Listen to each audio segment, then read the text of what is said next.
Back to view point. అసలు కాంగ్రెస్ కి సంబంధించి చూడబోతున్నాం. ప్రాబ్లం ఇక్కడ ఎక్కడుందో అర్థం కావట్లేదు. కాంగ్రెస్ అగ్రనేత రాహుల్ గాంధీ విషయంలో ఇదే మాట ఎక్కువగా వినిపిస్తోంది. ప్రజలతో మమేకమవుతున్నారు ఆయన, ప్రజా పోరాటాలు సైతం చేస్తున్నారు. ప్రభుత్వానికి వ్యతిరేకంగా బలమైన గలం కూడా వినిపిస్తున్నారు. ఓట్ చోరీ అని నినాదించారు. దీంతో రాహుల్ ఎక్కడున్నా సరే పబ్లిక్ కూడా ఫుల్గా వచ్చేస్తోంది. అయినా సరే ఎన్నికలకు వచ్చేసరికి ఆ అభిమానం అంతా ఎక్కడికి పోతుందో అర్థం కావట్లేదు. ఓట్ల రూపంలో ఎందుకు మారటం లేదు? ఎక్కడ తేడా జరుగుతోంది? ఇదే సమయంలో కాంగ్రెస్ పార్టీ చీలిపోతుంది అంటూ ప్రధాని మోదీ కమెంట్ చేయడం కూడా హాట్ టాపిక్ గా మారింది. అసలు రాహుల్ ఏమన్నారో ఇప్పుడు చూద్దాం. I'd like to start by remembering Guru Nanak Ji today, apostle of truth, person who showed India the path. घोर निराशा, घोर नाराजगी अंदर ही अंदर पनप रही है और मुझे तो आशंका है, हो सकता है कि आगे कांग्रेस का एक और बड़ा विभाजन हो। और साथियों, कांग्रेस के जो सहयोगी दल हैं वो भी समझने लगे हैं कि कांग्रेस अपनी नेगेटिव पॉलिटिक्स में सबको एक साथ डुबो रही है। సార్, కాంగ్రెస్ గురించి ఎస్పెషల్లీ రాహుల్ గాంధీ గురించి మాట్లాడుకుంటే sensitive issues, beat Manipur issue కానివ్వండి, ఓట్ చోరీ ఇష్యూ, ఇట్లా ప్రతి ఒక్క వాటి మీద కూడా ఆయన గలం విప్పారు, ర్యాలీస్ నిర్వహించారు అండ్ ప్రతి చోట జనాలు కూడా కనిపించారు. కానీ ఓట్ షేర్లో మాత్రం ఎందుకు కాంగ్రెస్ వెనకపడిపోతుంది అని అనుకుంటున్నారు? అంటే మీకు రాజకీయాల్లో నినాదాలతోని, క్యాంపెయిన్తోని, ప్రచారాలతోని పార్టీలు పెరగవు. గ్రౌండ్ లెవెల్లో పార్టీని వర్క్ చేయాలి. లీడర్షిప్ అనేది పైకి కనబడతారు, కానీ గ్రౌండ్ లెవెల్లో పార్టీ ఆర్గనైజేషన్ లేకుండా లీడర్ ఎంత ప్రయత్నం చేసినా నిలబడలేదు. ఇవాళ మోడీ ఇంత పాపులర్ కావటానికి బీజేపీ ఆర్గనైజేషన్ చాలా కీలక పాత్ర. సో కాంగ్రెస్ పార్టీకి వచ్చేవరకు ఏంటంటే చాలా రాష్ట్రాల్లో పార్టీ ఆర్గనైజేషన్ దెబ్బతిని కొన్ని దశాబ్దాలైంది. ఇప్పుడు మీకు తెలంగాణలో, ఇప్పుడు బీహార్లో అంత దెబ్బతిన్న సమయంలో కూడా జూబ్లీస్లో 25,000 మెజార్టీతో గెలవగలిగారు. మామూలు విషయం కాదు కదా. సో అందువల్ల కాంగ్రెస్ పార్టీకి ఉండే ఒక మేజర్ డ్రాబ్యాక్ ఏంటంటే దశాబ్దాలుగా కొన్ని రాష్ట్రాల్లో పార్టీ లేకుండా పోయింది. ఇప్పుడు బీహార్లో 30 years అయింది కాంగ్రెస్ పార్టీ అడ్రస్ లేకుండా పోయి. సో అందువల్ల నీకు రాహుల్ గాంధీ ఓటు అధికార యాత్ర కాస్త వాతావరణాన్ని క్రియేట్ చేసిన మాట నిజం. రాహుల్ గాంధీ యాత్ర సమయంలో భారీగా జనం వచ్చిన మాట నిజం.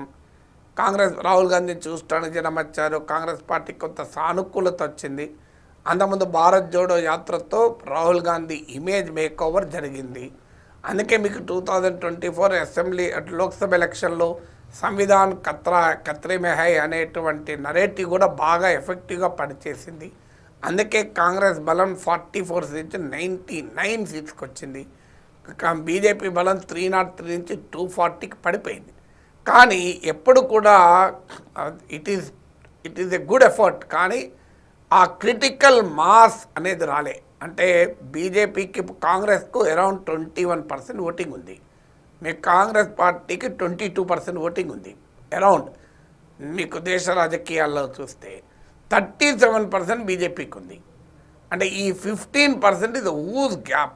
అన్లెస్ ఒక 5% 6% బీజేపీ నుంచి లాక్కుంటే తప్ప కాంగ్రెస్ అంత ఈజీగా ప్రభావాన్ని చూపదు. సో ఇది మొదటిగా ఉన్న సార్ అది ఆ 5-6% ఓటింగ్ ఇంప్రూవ్ కావాలి అంటే క్షేత్రస్థాయిలో బలమైన ఆర్గనైజేషన్ ఉండాలి.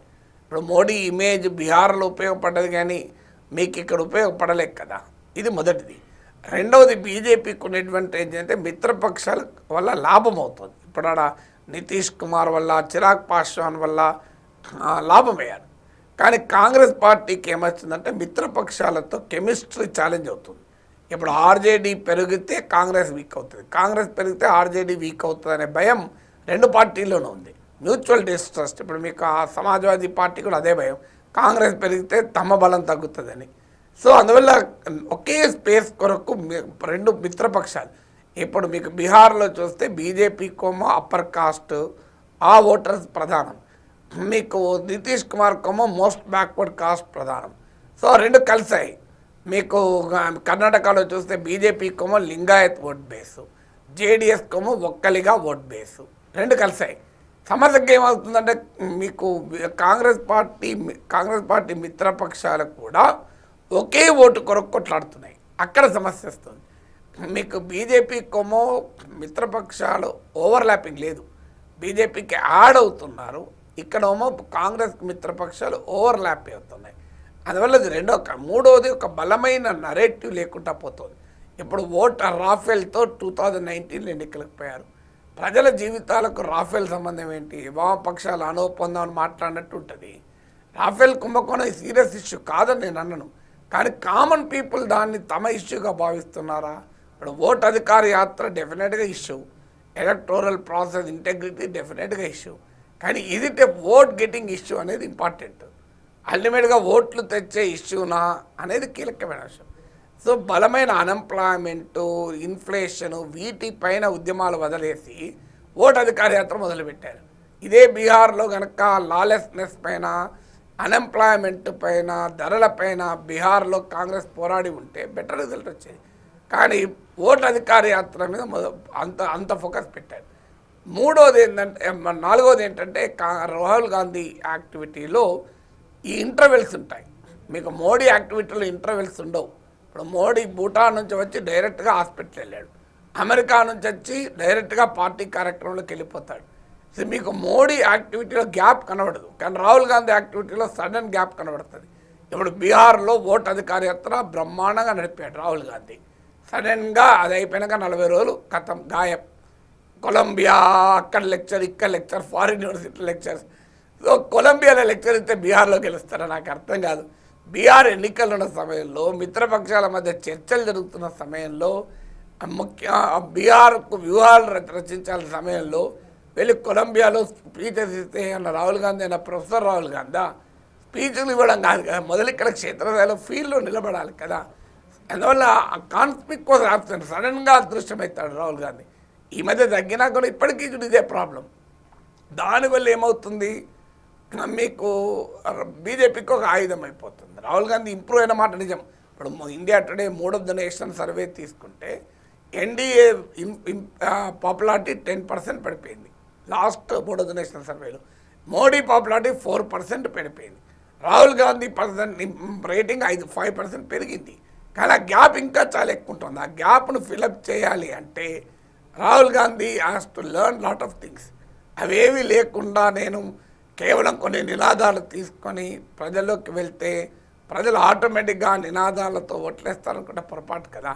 గ్రౌండ్ బీజేపీకి ఉన్న అడ్వాంటేజ్ అంటే they have their eyes, years, everything on the ground. కాంగ్రెస్కి ఆ రకమైనటువంటి పరిస్థితి లేదు కదా. కాంగ్రెస్కి ఒక ఐడియాలజికల్ నరేటివ్ లేదు. కాంగ్రెస్కు ఒక మీకు బలమైన నాయకులు కాంగ్రెస్ కోల్పోతూ ఉంటుంది. ఇప్పుడు జగన్మోహన్ రెడ్డిని కోల్పోయింది, మీకు మమతా బెనర్జీని కోల్పోయింది, జ్యోతిరాదిత్య సింధియాను కోల్పోయింది, హేమంత్ బిశ్వా శర్మను కోల్పోయింది. చూడండి, కాంగ్రెస్ నుంచి వెళ్ళిపోయిన వాళ్ళు ఎంతమంది ముఖ్యమంత్రులు అయ్యారో చూడండి. హేమంత్ బిశ్వా శర్మ అస్సాంలో ముఖ్యమంత్రి అయ్యారు, మమతా బెనర్జీ బెంగాల్లో అయ్యారు, జగన్మోహన్ రెడ్డి ఆంధ్రప్రదేశ్లో అయ్యారు. కాంగ్రెస్ నుంచి వెళ్ళిపోయిన వాళ్ళు బయట ముఖ్యమంత్రులు అవుతారు. ఒక లీడర్ను పట్టుకోవడం కూడా ఇంపార్టెంట్. ఇప్పుడు తెలంగాణలో రేవంత్ రెడ్డిని తీసుకురాగలిగారు, అది లాభమైంది కదా. కర్ణాటకలో సిద్ధరామయ్యలా తీసుకోగలిగారు, అది లాభమైంది కదా. కానీ చాలా రాష్ట్రాల్లో కాంగ్రెస్ నాయకులను వదిలేసుకుంటూ ఉంటుంది. సో ఇలాంటి అనేక ఫ్యాక్టర్స్ ఉన్నాయి రాహుల్ గాంధీ ఇంపాక్ట్, కాంగ్రెస్ ఇంపాక్ట్ చూపెట్టకపోవటానికి.